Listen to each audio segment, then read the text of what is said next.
So hi everyone and welcome. This is part 2 of the webinar series looking at how to sell assets on the Unreal Marketplace presented by CG Spectrum. This is part 2, which is how to package, price, and sustain your business. So last week in part 1 of the webinar series, we looked at creating assets and understanding what sells. If you didn't catch that one, you can head over to cgspectrum.com/resources, scroll down to the webinars section where you'll find the replay. My name is Zoe. I'm the digital media producer at CG Spectrum, and I'll be moderating today's webinar and operating behind the scenes to, among other things, keep an eye on questions that you have or any comments in the chat. Before we launch in, I'll tell you a little bit about CG Spectrum. So if you don't mind hitting the slide, Justin. So we are an entirely online animation, VFX, digital art, and game design school with the goal of helping students to pursue successful careers in film and games. We're a rookies certified school, and we offer the most up-to-date specialized job-focused training, putting our graduates in demand on the job market. Our curriculum is taught by industry mentors, just like your host and our 2 guests today, and they have years of experience in the industry and have worked on blockbuster films and games. We offer a range of opportunities from beginner courses all the way through advanced diplomas in all different kinds of study disciplines. Our classes are offered in small online groups with a maximum of 4 students or via one-to-one private mentorship. So I'll tell you a little bit more about our 3D modeling courses at the end of the webinar, but first I will briefly intro our amazingly talented crew today. If you caught last week's webinar, this will be a catch up, but in case you're here for the first time, I just wanted to intro everyone. So Justin Molman is hosting our webinar today. He's got over 18 years of experience in the video game industry and has helped bring dozens of game titles to life while at studios like Disney Interactive, Epic Games, Robomondo, Midway Games, and Phosphor Studios, and his work appearing in legacy franchises like Tony Hawk, Kingdom Hearts, and Mortal Kombat, among others. Justin is also the acting creative director for The Rookies, which is the industry standard for animation, visual effects, and the gaming industries. He's also a game development producer and author at Epic Games, and last but not least, he's a foundations mentor at CG Spectrum and has recently been helping to put together a brand new real-time virtual production course at CG Spectrum, which will be launching later this year. I'll put a link about that in the chat box in case anybody's curious about it. Hi, Justin. Hi. We're also joined by Clinton Crumpler. Hi, Clinton. How's it going? Clinton is the studio head, owner, and creative director of Dekogon Studios. Previously, he was an artist at Microsoft Studios, The Coalition, Bethesda's Battlecry Studios, Kixeye, Army Game Studio, Midwinter Entertainment, and various other independent studios. Clinton's primary focus is environment art, shader development, and art direction. His credits include Gears of War 4 and 5, Scavengers, and a textbooks with a focus on game art development for Unreal Engine. Clinton is also a 3D modeling mentor at CG Spectrum. And finally, we're very excited to have Carl Shed joining us here as well. Hello, Carl. Hi. So Carl has worked in the industry for over 17 years. He is currently a world building director at Gearbox Software, which is where he started his career as a level designer for the Brothers in Arms franchise. Later, he was part of the team that was integral to evolving the Borderlands art style into what it has become today. Carl also worked at Gearbox to create and lead their level art and lighting art departments, and his game credits include Brothers in Arms, the Borderlands franchise, and Rage. And finally, Carl is also a real-time mentor at CG Spectrum. And like I said, we'll be launching a new real-time course this fall, and I will let you guys know about that in the chat. So welcome to all 3 of you. We're very excited to get into the nitty-gritty around the packaging and pricing for Unreal Marketplace today. And I will now hand over to our host, Justin, to kick us off. Thank you. First off, thanks everyone. Thanks for everyone for showing up. These are still like a new kind of webinar thing that we're starting about with me hosting them. The idea is to give you guys more in-depth background knowledge on the industry, how it functions, and there's other ways to get your feet into the industry. And thanks, Carl. Thanks, Clinton. Carl, I also want to say how much I loved Rage. Very, very under. Like, I think like that game like floated under the radar for some people, but I thought it was like amazing. It destroyed my computer to play it, but it was awesome. Definitely before its time. Right? I really think like it seems like it could be if like you took all that art that was there and put it like in UE5, it would look amazing. I still have a folder on my desktop with a bunch of images from it that I'm like still references. That's That's awesome.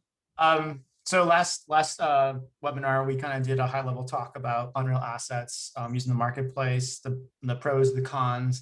And one of the fun things that actually came out of the talk was not just the financial rewards that you can get from posting work inside of the marketplace, but, you know, Clinton, your kind of chat on how it was just hey, I'm just gonna throw this one scene just to see what happens. And then the fact that you were able to get so much work coming in, contracts and stuff that led to the creation of Dekogon, which eventually led to you meeting Carl and that becoming a friendship too. So it's not just the benefit of, yeah, you can sell content in the marketplace. It's like, oh, wow, it can literally change the course of your actual professional relationship in this industry.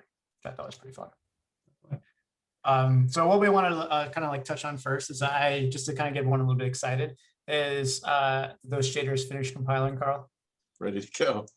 Ready to go. All right, I'm gonna stop sharing for a second. I'm gonna let Carl pop open one of his scenes that he created and let him kind of give us an overview of it. And then Clinton, you chime in when you want to.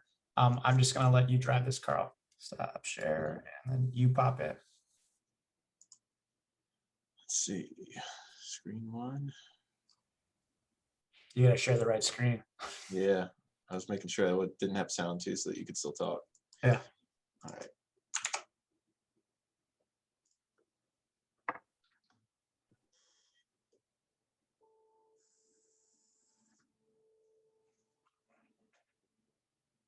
This is beautiful. So obviously it's not moving as it's moving faster and more streamlined on his screen. So like what we're looking to capture, but why don't you kind of give us a high level thing of what made you get started with this scene and how long did it take you to put together? I think what actually inspired me. So I have a bunch of scenes that are centered around kind of small town rural America, and someone on the marketplace, I think it was Switchboard Studios, had made an asset pack that had most of the shelves and kind of the infrastructure for building a grocery store. And I've been wanting to do that for a while, and so seeing that come up, I said, hey, there's a lot of pieces here that are really useful. They can help me get kind of that vision that I had in my head a little bit quicker. So I grabbed that and started searching around the marketplace for a couple other things that kind of matched that look and feel, and got to work. I think block out and layout happened pretty quick. You know, it's not a big scene, so it doesn't take a lot of time to get started. And then I think deco, lighting, and polish, it was probably done over the course of 5 or 6 days, I would say. 5 or 6 days. Wow. Yeah, because all the assets were Really? created, you know, and so you're just able to take all of those pieces together and compile them. So that made the production so much quicker. It might have actually been longer with like lighting compiles at high qualities and things like that. So Yeah. So when you were doing something like this, you started off with like an idea, kind of found some more inspiration from some asset packs, created the actual structure layout, and then from there just worked big to small. Were you using any visual reference from like games or movies or real locations? yeah. First thing, I think probably everybody watching does the same thing, is you get that pure ref board open, and you know, I think scenes from Fargo were in there, and then just kind of even going through Google Maps and finding stores, exteriors of stores in rural America that kind of had the look that I was wanting, even though I was only doing the interior, just trying to see from the exterior what they might look like and how they fit within their, you know, how the roof structures were built and kind of what gave them their character. And then once I had the pure ref board, then I just used cubes, Unreal primitives, to kind of get the layout and walk around the space and see if it felt right. And once that was it, it was kind of like, all right, now let's get a couple of the big shelves in, let's get the counter in. And then I had the confidence to start, you know, pushing a little bit further into medium details, so getting all the coolers and the cabinets and the bar and the tables. And you know, at that point, it still doesn't look great. So you're in that phase of the development where you're terrified that you're wasting your time, right? Yeah. I think you guys have all been there. Oh yeah. And then it wasn't really until, you know, all the shelves started to get all of their, you know, detail organized in the right locations and places, and then that first kind of overnight high quality lighting bake, and it was like, okay, I think we've got something here. This could be pretty cool.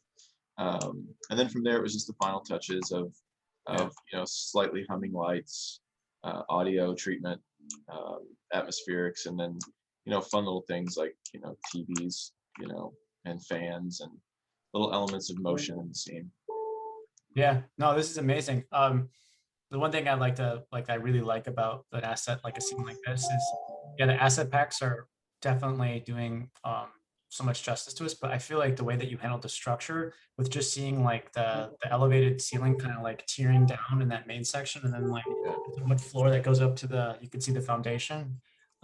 Yeah, the structure itself, if there was nothing in here prop wise, this would just still be a very successful scene. And I feel like, I'm just gonna chime in and say that I feel like if you're going to be using Unreal Marketplace assets, you need to have this solid idea that, in Carl's case, if Carl was to remove everything that was assets that he got from the marketplace, the scene itself would still be a top-notch scene. So it's not something that he's crutching on. He's actually using it to enhance what he already has, which is a really good, strong direction. Does that sound about right? Like you don't want to rely too heavily on using the Unreal Marketplace assets. You want to have it just be like that garnish that takes it to the next level. Yeah, absolutely.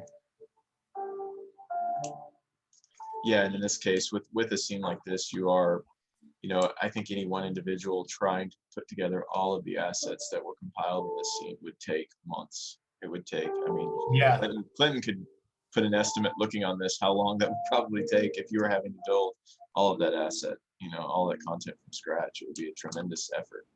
yeah, exactly. And I think that's one of the benefits to you. I mean, like you have a full plate as it is. You get a personal life and everything. So for you, like you mentioned last time, the Unreal Marketplace has been a really great way for you to visualize ideas that you have outside of your day-to-day work, which is amazing. But you brought up a good point that in order to make a scene like this, to create all those assets, there's probably like 200 assets in here right now, and they're done to a really good quality level. And it's not like you set dressing and building all this content using that takes enough time as it is, but to be able to research, model, unwrap, texture, and then implement, that's nuts.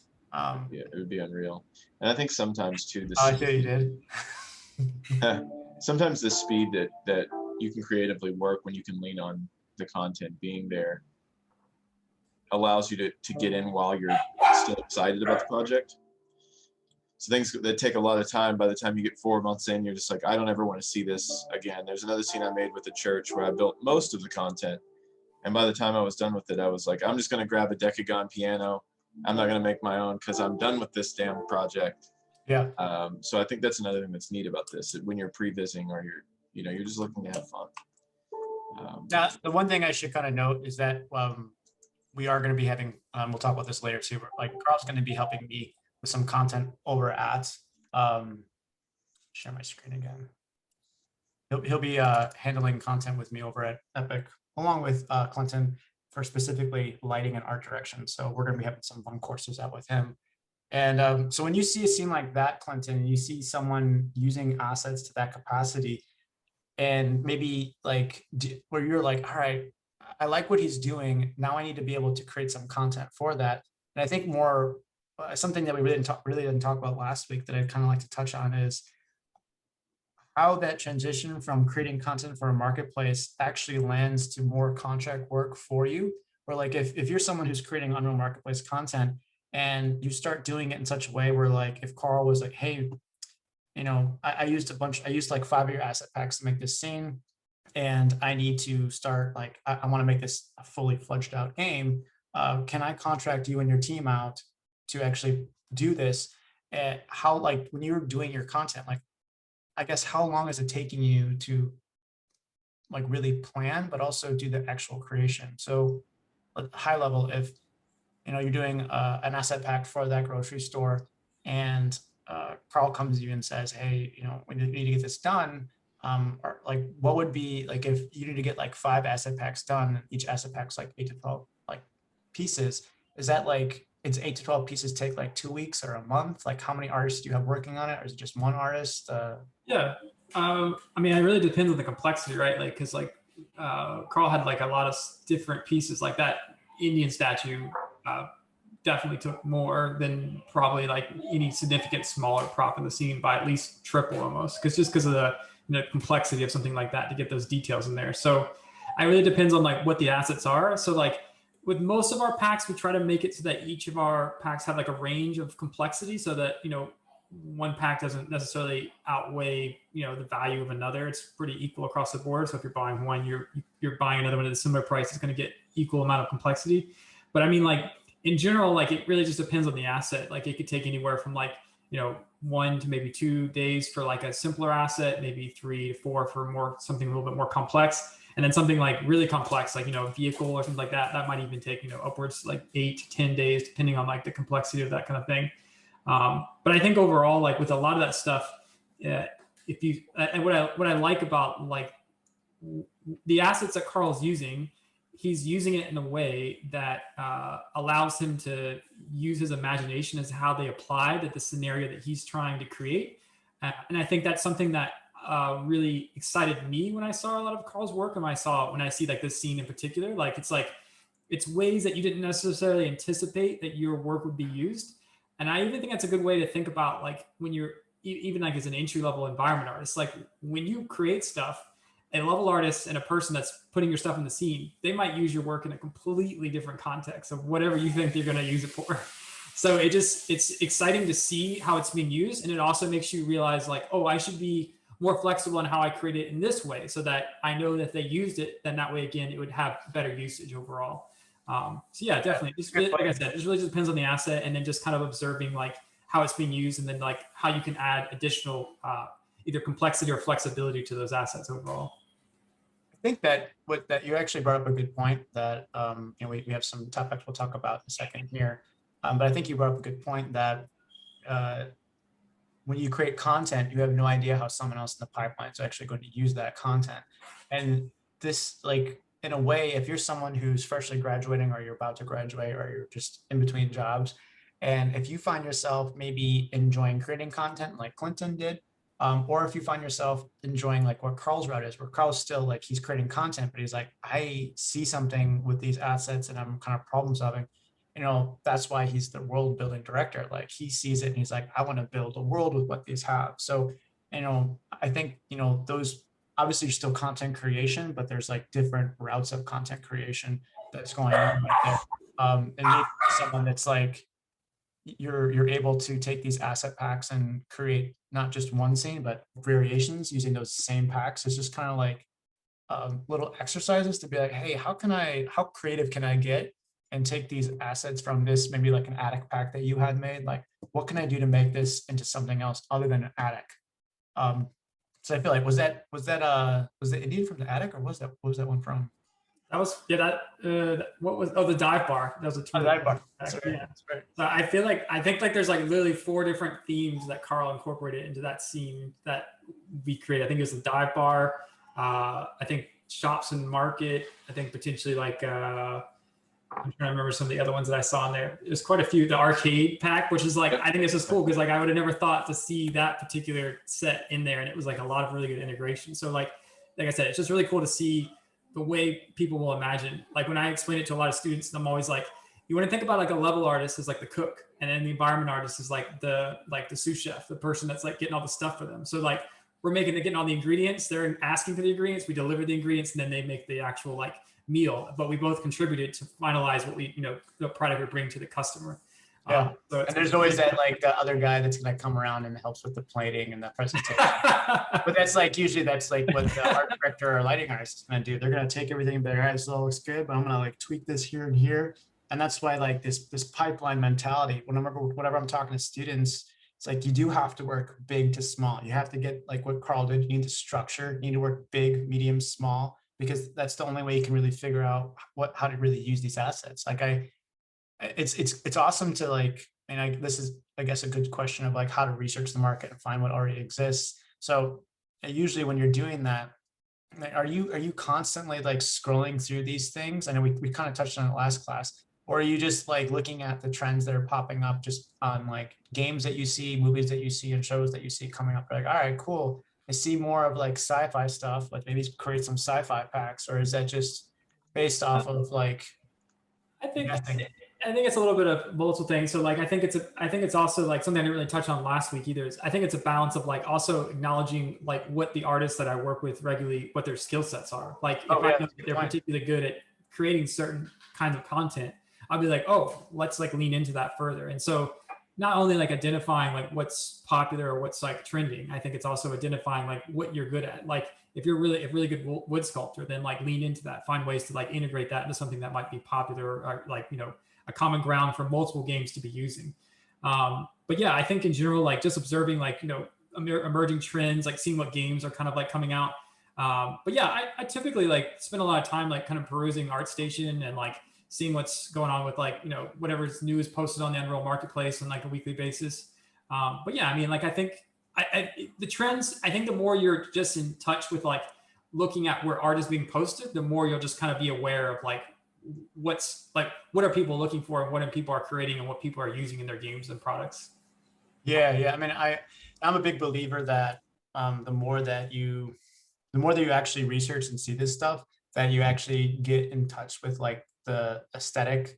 And I mean, that's the job of an artist, which is the job of a game design artist developer. We have to understand the world and interpret the world around us. So you have to kind of be like tapped into that zeitgeist just a little bit to be like, ah, cool, all right. So even if the work that you're creating isn't like for the masses, it's definitely appealing to someone that's gonna, and then that's the thing, like, I know that the goal is to sell Unreal Marketplace content, but I would ultimately say it's not really the goal, because the goal is to make something of quality that you can show that's broken up, what we talked about last week, because that's going to possibly lead to you getting work that is contract or even full-time jobs. Either or. So creating a theme, but breaking it into specific affordable packets can be enticing for the buyer. That's a good point. So instead of like, if you were going to do like, again, like I'm going to use your attic as an example, instead of having it just be 1 or 2 pieces, or instead of having it be 60 pieces, it's like we have to make smaller packs just because it's easier to price. People can swallow that price a little bit better, but also, you know, you mentioned that, you know, if one asset like a vehicle takes like a week, is that like a standalone asset, or is that going to be included into like a larger group?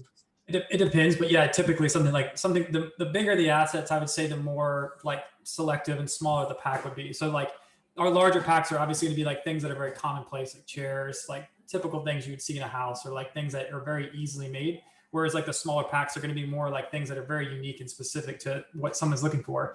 And it makes sense as well too. If someone's going on the marketplace looking for a car, they're probably not going on there looking for a car plus like a series of chairs. They're like, nah, I'm really just looking for a car here. I don't really need all the rest of the stuff. So it just makes it easier for them for their, you know, whatever buying solution they're trying to do as well. Because it's like, well, I have $20 to spend. It's like, I'm specifically just looking for these assets. It just makes it easier to purchase. Yeah, so there is a question on the, I'm going to answer live real quick that actually kind of ties in this one. It says the diminishing return on investments and commercial artists finding holes, blah, blah, blah.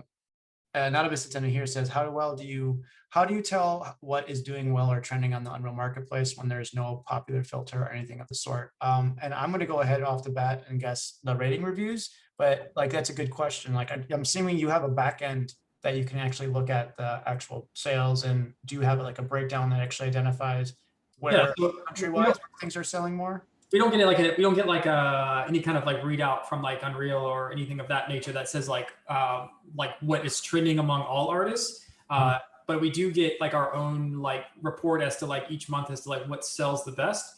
So like sometimes we'll kind of test the water with smaller packs first to kind of see if those do well, and if they do, then we kind of expand it to a larger selection.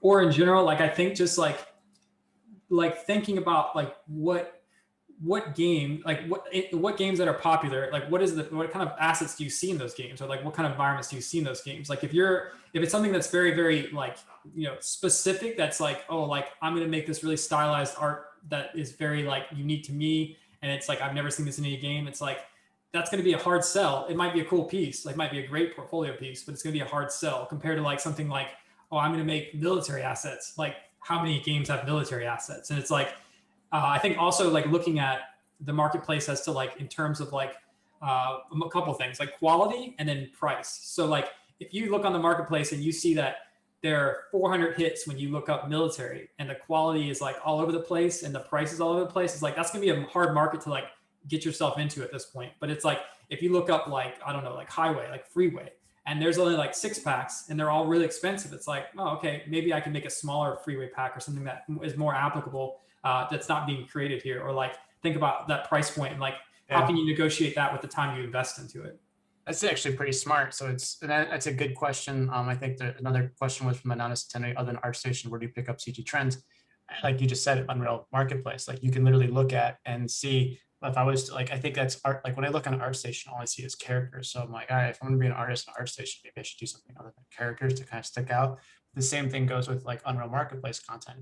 If you see a huge amount of like guns and swords and cars, it seems to be the default for all artists. I don't know why, but they're always like, I want to make a gun, a sword, and a car. But it's like if you did something that was more unique, like, all right, I'm gonna do some plumbing content, like just maybe some sink, maybe some different pipe connectors, maybe some like or bathroom content that would be more usable. And if you search, like you just said, and you see like it hits up maybe like 12 results, and like you just said, maybe the pricings are varying, but it's more expensive, and you can do more boutique focused ones, and that's definitely a win-win. Yeah, that's a good question.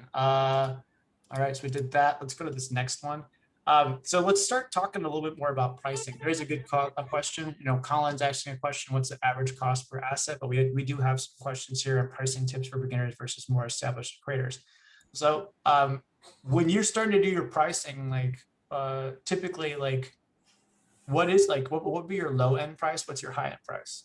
Sure. I mean, I think when we started, I think the biggest thing that we wanted to maintain 2 things. One was quality, because like Carl said last week, like if your quality is shit, like people are going to remember that forever.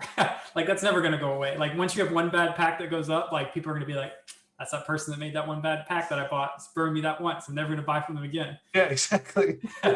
So like you really have to keep in mind, like, quality is king. And like, I think people acknowledge that. Like I can't say how many comments we've had on like our posts or like our asset packs that are be like, oh yeah, this was a little bit more than the other pack I was looking at, but I bought this one because I knew it was going to be quality.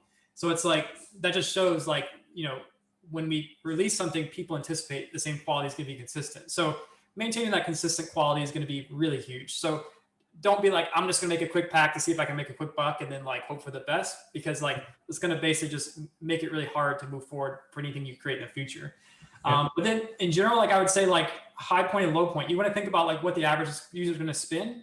And then also like how many users are going to buy. So like without getting into like all sorts of like weird marketing stuff and stuff like that, generally just think like, okay, how many hours did I invest in this? And just imagine like if 100 people buy this, by that many hours, how much am I going to make per hour that I spent? And that's a good point, way to kind of start out to be like, okay, I'm just going to anticipate 100 people are going to buy it, and I need to make this many assets to make it worth my while, and I need to make it this price. So like for us, I think it was generally like we started between like 29 and 39 seemed to be our biggest like kind of easy sells, to be like, okay, that's an applicable thing that most people can look at and be like, I can afford $29 or $39. That doesn't seem too crazy or off the bat. And then for some of the higher, like the bigger scenes, we charge anywhere from like 69, 79 to maybe 89. I think our maximum price that we have right now is like 99.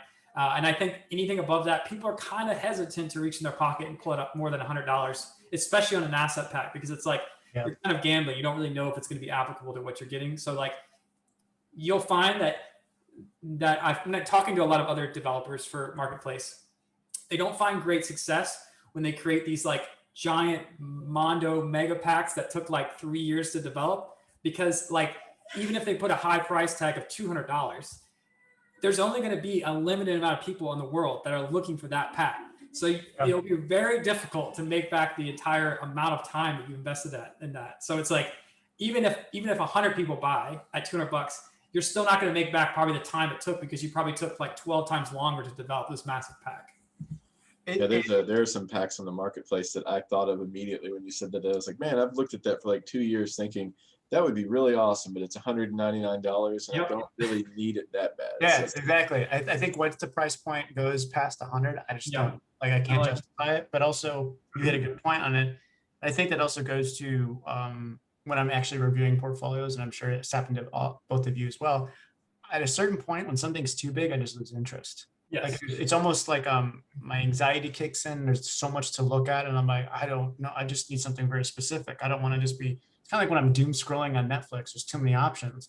I just don't want to see that much stuff. I want to see something more specific because then I can start thinking about how I could possibly use that. And then when I buy it, I have enough time to like look at it. And oftentimes, if I'm buying something off the marketplace, sometimes it's not even something that I need. I'm just curious how they put it together. And I want to see how like the back end stuff, because I might look at the back end and then create something on my own and just redo what they did. Well, definitely. I can't tell you how many packs I buy during sales. I spend at least probably $200 every time they have a really good sale. Cause I'm just like, I just want to see what other people are making. Like, this just looks cool. I just want to break it down and kind of understand it a little bit better. And honestly, like if you're someone who's actually creating content and making stuff for the marketplace and creating content, and you have your business LLC and you have everything kind of written down, those become write-offs. That's something that like, you're like, all right, I'm actually doing research. This is actually gonna be something that I can put in my scene. So that's legitimate expenses. And that's great. So like, you know, when it comes to pricing tips, that actually is a good point, because we want to make sure that you have to be aware of like, all right, if you know, and this when it comes, it's harder as a junior artist to kind of start figuring out what your hourly rate is. But like rule of thumb, I think if I'm being like generous, it's like, all right, junior artists, I'd assume you'd be like 25 an hour. So if you're spending like, I don't know, like 8 hours on an asset, like, okay, cool. Like you might want to like go ahead and charge around like it's $2,000. All right, maybe if 100 people buy this, then you make your money back, or like, you know what I mean? Like that's a good point to think about. Like if you make something that is that's unique, but not unique enough and priced the right way, you can make a lot of money back. And then here's the beautiful thing.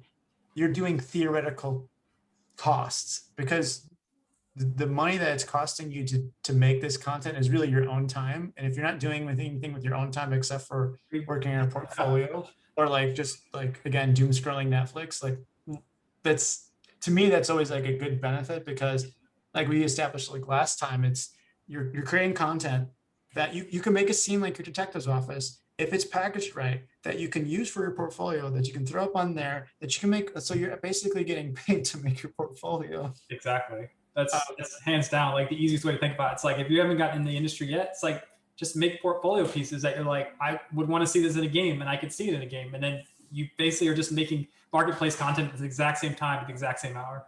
And then actually, that's a good question. Like, it's a good answer too, because a lot of times students don't know, they have a problem with like focusing on what their primary and secondary skill sets, but even more importantly, they don't know where they want to work most of the time. It's like, this is going to give you razor focus. Now you have to create this type of content and maybe make it towards this studio and the studio subject matter and art style. Just makes it easier, because if your art style's all over the place, it's kind of hard for you to be a master. Like if I looked at Dekogon's content, and yeah, it's quality, but I think it's quality because you guys have stuck to your style and you've mastered it. And every single thing that you guys do, kind of like what you said about Carl's stuff, he can grab any variety of your packets and use it in the same style, same scene, and the style like works together, which is awesome. Definitely, yeah. I mean, I remember even like when I was working at Coalition, we were looking at people's stuff that they had like posted on Marketplace that just had like the gears kind of look to it. And it's like, as soon as we saw that, we were like, I wonder if this person's interested in working here, because they've already made gear stuff. So like, why not just hire them? Exactly. All right. So when you talk about that stuff, like what's that, like, what is this price split between you and Marketplace? Is there like a general percentage? Yeah, so it's Marketplace for Epic takes 88%, I believe it is now, and then they give you 88%, not take. I was gonna say, damn. That'd be rough. they give you 88%, they take 12. Every marketplace is different. I would say definitely, hands down, by far, like Unreal Marketplace is uncontested by any other marketplace like we sell on. Yeah, I've heard nothing but good things. Yeah. It's not that I work for Epic or anything like that. It's only gotten better each year, for sure. Yeah, and I think that's the reason why, you know, sometimes we've had questions with people. I know the specific thing of like, hey, what about CG Trader or TurboSquid? And I feel like my go-to answer is Epic takes care of you better. There's higher quality control. There's a larger market to create. Like, it hasn't been drowned like TurboSquid has. And the quality level is just like, it's a higher quality level because they're like, bar entry and the way that, like you were talking about last time, like they will work with you to fix the things that are broken so that when you're uploading it, it's a value buy no matter what. Even if it's not maybe the quality like that someone might want, it still is something that's not going to break. Definitely. Yeah, and I think it's more focused too, like CG Trader and TurboSquid and all those kind of things. It's like a mixed bag. It's like I could get a truck that has 1 billion polys, or I might get a truck that has 10. I'm not sure. We'll hope for the best. So how often just like how often do they pay you out? Is it monthly or is it? Yeah, it's at the end of every month, and it's offset by, I believe it's offset by 2 months. So don't expect, like, if you're like you're aching for rent or something like that, don't be like, I'm going to post today and I'm going to get this money right away. It's going to take at least 3 months before you see any kind of turnaround, I think, from the just the accountants department. All right, cool. Legal requirements. This is actually a good one. This has actually happened with us a couple of times too. You guys need to make sure whenever you're making content for the marketplace, whether it's for Unreal or TurboSquid, you cannot use student Maya licenses or anything. Like you have to use. I think it's fine with the Unreal market just because Unreal is like you're just testing it, like for the actual Unreal Engine. But like things like Substance Painter, that you're using to create textures in Maya, you need to have at least the indie licenses because you're making money with it. It needs to be that way. Yeah, there's a big warning that comes up when you're using student licenses. It'll pop up and say you can use this for learning. That's great. That's what it's for. But it'll also say you can't use it for any commercial purposes. So therefore, you can't resell anything. You can't do anything like that. If you are using student, I would just suggest just switching over to indie. It's not that expensive now. Yeah, it really isn't. Like yeah, they've lowered the price substantially, and I mean like 230 or 200. It's less than $250. Again. Mm-hmm. Start keeping track of these things because if you're making something and you're selling content on the marketplace, you're going to need to have a business LLC set up because it's an independent contracting thing. It's just another way to tax yourself so that they're not taxing.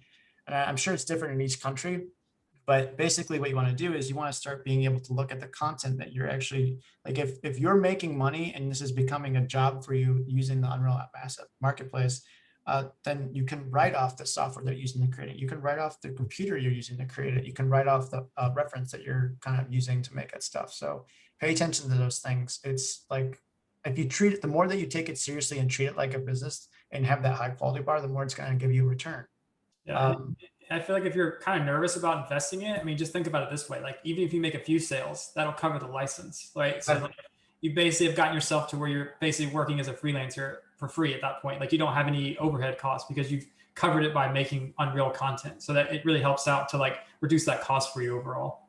Yeah. Submission process, that's pretty straightforward. I feel like we kind of talked about this last time. Submission process, you kind of mentioned, Elder was talking about the texture resolution in your packs. I think the general texture resolution should be like what? It's 5.12. Okay. Yeah, we use third person for most things. Some asset packs more recently, depending on the pack and how it's being used, like say for instance, first person weapons, we'll definitely use a higher. I think it's at 1024, even higher on some of the weapons. But for most asset packs, it starts it's 5.12. Okay, that's a good point. There's a good question. Colin's asking, given the current like conversation, can you use the Unreal Marketplace as a 2D artist?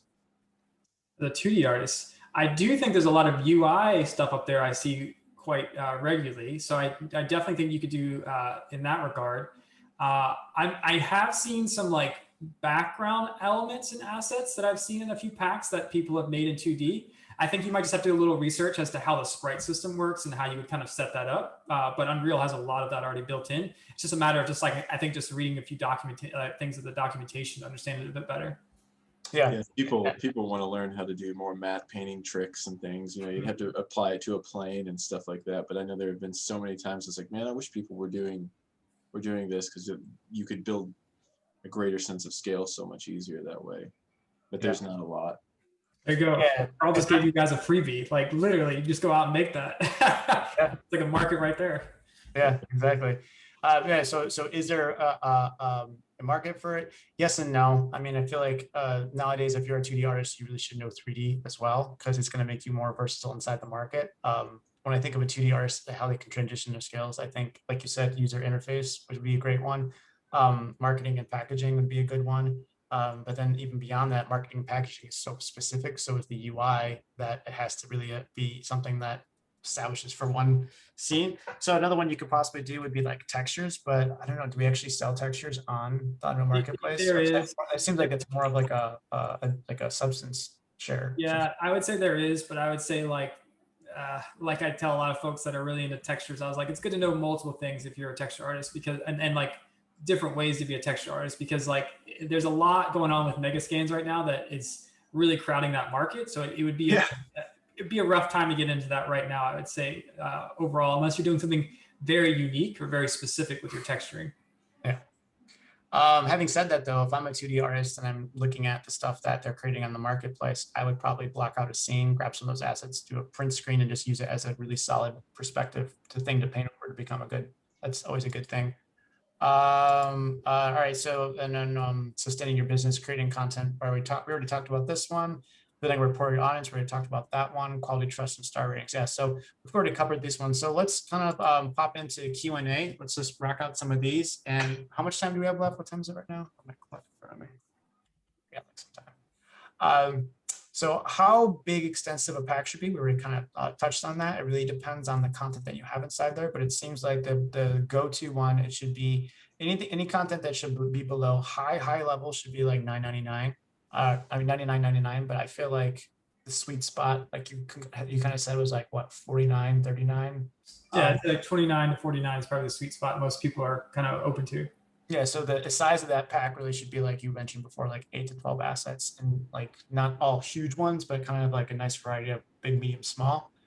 We talked about the tax implications and business implications. That kind of is the business one is basically, hey, making sure you guys have indie license for your actual software, tax stuff. You know, depending where you are in the world, I think, you know, in America at least, you can kind of chime in this as well, Clinton, but you know, when I'm doing my freelance content, you need to have, I need to have a LLC, which is a limited liability corporation. And it's just something you can sign in, you sign up for depending on what state you live in. I'm sure it's probably different with providences in different countries, but that makes you get taxed on your business ID as opposed to your social security. And it actually like gives you more benefits. So you can write these things off, but you have to be kind of, doesn't mean you can write off everything, but it does mean that you're going to have to ultimately pay taxes. And that's a good question. When you're getting your payment back from these people, Clinton, these people, Epic, are they taking any taxes out, or is it something that's just flat rate and you have to take the taxes out at the end of the year? Oh, when we get paid from Unreal, or when we pay? Yeah. When you get paid from Unreal? Oh yeah, so they don't take any taxes out. They it's based on your. I actually just filled this out. They just renewed the whole system maybe like a month ago, and so they now have it so that you can be one of four things. You can be a corporation, so like a company. You can be a single individual, so you don't have to have an LLC or anything set up. It's just to you specifically, to your social security or to your, you know, wherever country you're in, to you specifically. You can be an LLC like we are, where it's basically like a company, but it's like, you know, among specific people. And I think there's one other one that you can be, I forget what it's called, but they have multiple options for those. And they walk you through the whole like tax questionnaire, like in on the Unreal Marketplace now, to like make it really easy and kind of like clear as to what you are and how you should go about it.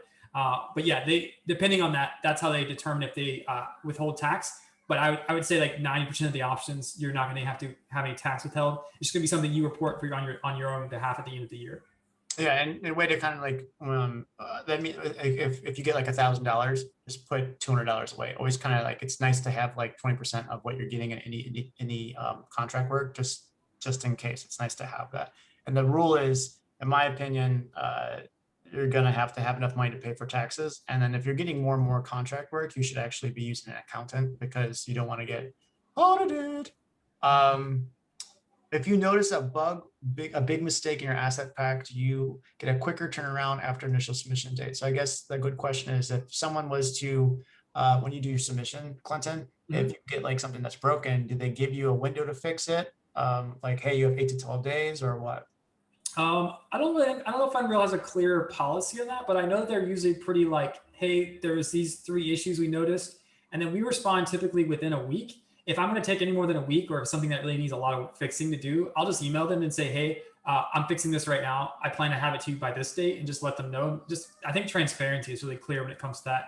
But I'm not sure if they have any specific guidelines. They might have something on their page about that. That's a good point. And then we already talked about how do you calculate what your assets package needs to cost to be profitable.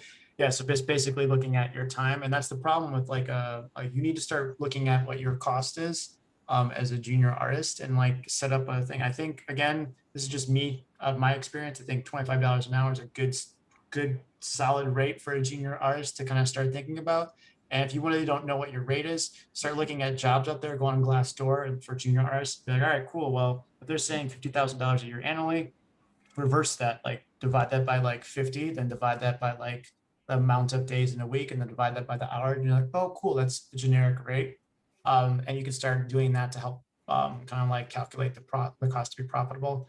But if you're selling something for like $30 and then like, or we would just say like, if you're selling something for $100 and you're only making really $80 of that, if you're making, let's just say like if we did the percentage of that, you're making like almost $90 from that. And then out of that 90, you have to put away probably 20% of that. So you're probably walking away with $70 from that one. So it's a good way to think about that. You need to kind of like, I guess what I would say if I were you guys is don't use the marketplace as a way to, it should be fluff money, in my opinion. It should be, Oh, without a doubt. yeah, it should not be something where you're like, I'm gonna, like you said, I gotta pay for rent for this stuff. It's just using it as another way to make resources. And the beautiful thing about it, like you mentioned the other day, your first asset, the detective's office, is still making money. That's a beautiful thing to have, especially this day when you can be working on other projects that are paying you. Oh wait, I'm still getting paid by this. It's amazing, right? Yeah, he'd say yes, but there's a dog barking. Dogs are going crazy. So there's another one that says, is it better to sell in one place or many places at once? Can you sell the same asset in different marketplaces? Yeah, definitely. There's no exclusivity rights when it comes to, sorry. There's 4 dogs in this house right now. It's a lot. Yeah. But yeah, there's no exclusivity rights when it comes to like Unreal, which is the greatest part about it. Well, so because of that, I'm really excited. But yeah, so there's no exclusivity. So say for instance, if we sell something on, Unreal, or we can sell that on CG Trader or whatnot. But I think with us in general, we tried a lot of different marketplaces. And when it came down to it, it's like you have to think about the time you have to invest to get it on that marketplace. Oftentimes, if it's like you don't get a reasonable return on that market, like don't force yourself to put it on that marketplace forever. Like you might find that like your first 5 packs you release, like it does really well on one marketplace, like Unreal, and you're like, great, the other marketplaces didn't do too much. Just from moving forward, like only focus on that one marketplace. Like I always tell people, it's like if you only have $100 to spend and that's your entire day, don't like spend $20 on something you're not really passionate about or like has no bearing on your life. Like save all that money, put it in one spot that makes the most sense for you. Yeah, that's a good point. Kind of another question. I don't think this really, like, I'm assuming this happens. So like when you have something that says you need to have insurance in a situation to protect yourself legally, I'm assuming there's a clause within Unreal when you're selling your content that you kind of waive all, like it's not on you anymore. Anything that's in the marketplace is really underneath Epic and Unreal's umbrella in terms of like there's a EULA and stuff. Yeah, there's a EULA they have, so that kind of keeps you in the legal means for like if like how when you release the content. But that doesn't mean that, like, say for instance, if you put something illegally on marketplace, like say for instance, like you looked at some, I don't know, say you looked at some like Crate and Barrel thing and you like copied it 1-to-1, and then you go and list it on Unreal Marketplace, and the person on Unreal Marketplace doesn't shop at Crate and Barrel, so they didn't notice that exactly 1-for-1, and then that pack gets released. That's still going to come back eventually, because if Crate and Barrel sues Epic, then Epic's going to in turn sue you. So like you need to be very aware of like what decisions you're making when you're playing on the marketplace. So like try to be as like aware that you should be making the creative decisions and not like copying something 1-for-1 for sure. You'll notice there's no like Ford or BMW cars in the marketplace, and that's exactly why. Like you can't make something that's specifically of this world that's exactly 1-to-1 kind of thing. There might be cars that look very similar, but they're just taking aspects or like particular like styles of that without directly copying or ripping. And that's for any art, right? Like you shouldn't be going in like making something that's like 1-to-1. And that's why a lot of times when I have students in my class, they'll be making something and they'll make like Marlboro or like, Coca-Cola. I'm like, nah, just avoid that. Like there's no reason if you, it even shows more creativity in your portfolio if you're making those designs and those graphics on your own to show like, I can actually think creatively and make something completely out of like thin air. Because when you get into a studio, they're going to ask you to do the exact same thing. They're going to be like, can't use Coke. You're like, that's not allowed. Exactly. Unless it's sponsored by Coke. But I noticed you do it with all your packs. You have like the branding done in like Dekogon to something, which is really clever too. But yeah, it's a good point. Like you need to protect yourself. So, but also you need to kind of be clever. You can't do things one for one because at that point it's like, oh shit, like you don't want to be in trouble with like Epic or Unreal. At that point, it doesn't matter if you have LLC, you're not going to be protected legally from that. And you can't be like, I have an LLC, you can't sue me. No, they can't. They're just going to sue you and that. So cool. So we have a bunch more. Is it better to keep a theme with your work on the marketplace as a seller, or is it fine to diversify? Like if you're an environment artist, you stick with certain time periods of your assets. I don't think it's necessarily like you can kind of go nuts with your themes. I think honestly, if you're, I would say just keep your style relevant at that point. What do you think? Definitely, yeah. There's all sorts of stuff. Like we have things like we just released a medieval pack. I think this past year that had like I think like 12 different packs in it, and it has had no relevance to anything that we've done previously. But it's just like it's still within the same like art style. So if Carl suddenly decided he wanted to do like some weird blend between medieval and like dive bar, he totally could do that. It would still like there's a cellar in there where some guys just back. How long do you expect the pack to last before it becomes obsolete? And do you ever go back and redo it in a few years to keep up with the hardware software abilities? We've only made minor updates to most content, depending on like bug fixing or like if we had higher res textures, we will update it sometimes. But for the most part, no, we just kind of move on because tech moves so fast. Like it's going to be really hard. By the time you get back to going back to updating the pack, you'll probably be delayed again. So like, it's better just to kind of like be like, okay, those were past packs and we can move on to new ones. And then in terms of like kind of fall off, I really think it just depends on like, you got to think like there's tons of different games being made. So there's games in like, you know, Unreal 5 spectrum where it's like, holy crap, like I sculpted every detail, there's a billion polys. And there's still games that are like on mobile that are way over here that are like 10 polys. So like at some point your asset may have started here and it may work its way down to here, but that's a pretty long lifespan between those two points before it kind of phases out.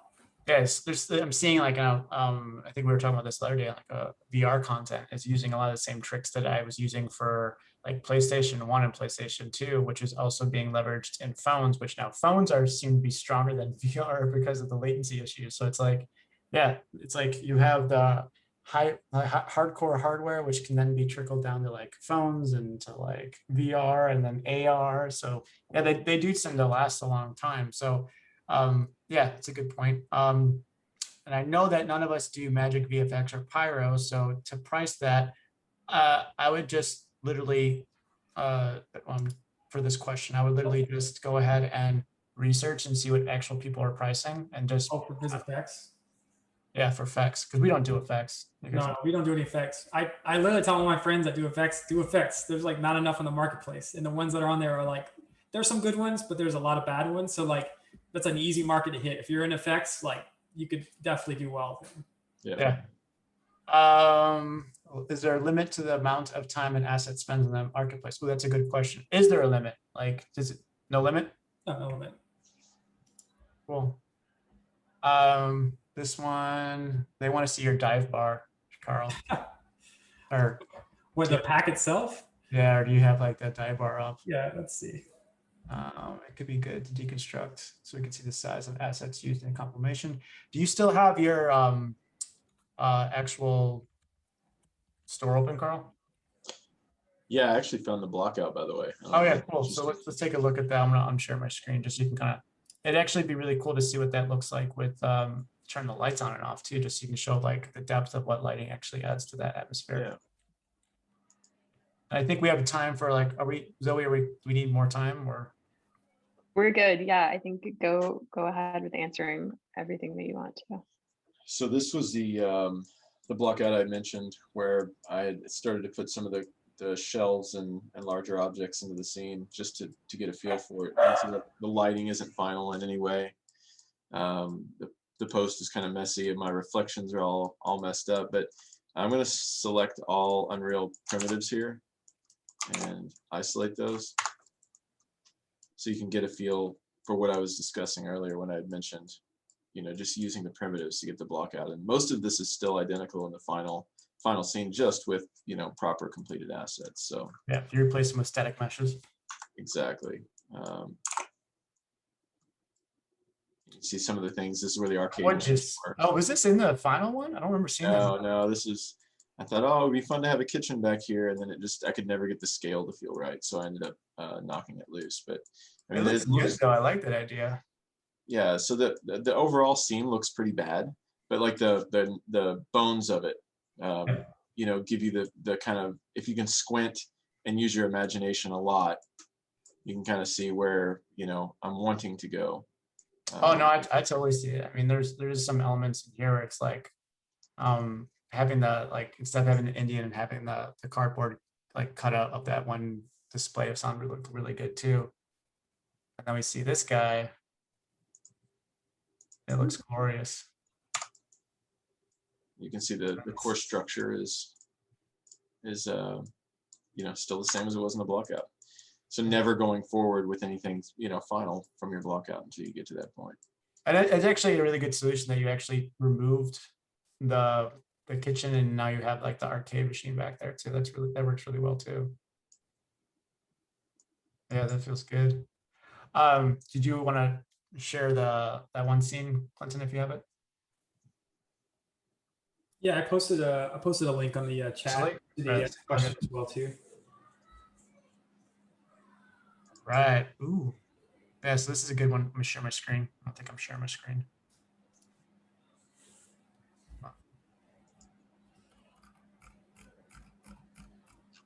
Yeah, this is awesome. There's a bull in there. Yeah, we had all sorts of stuff.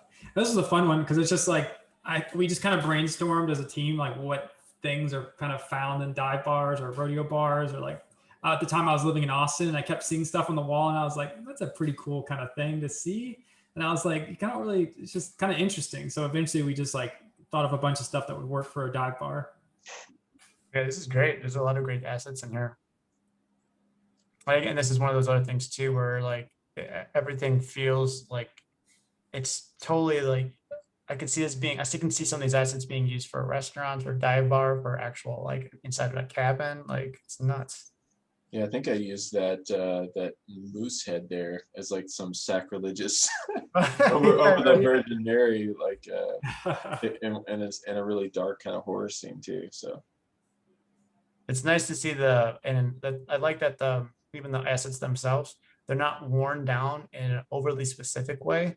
So if I wanted to, I could actually take these and make them feel a little bit worn down, but it's kind of nice, and except for this one's worn down. But it's great. This is awesome.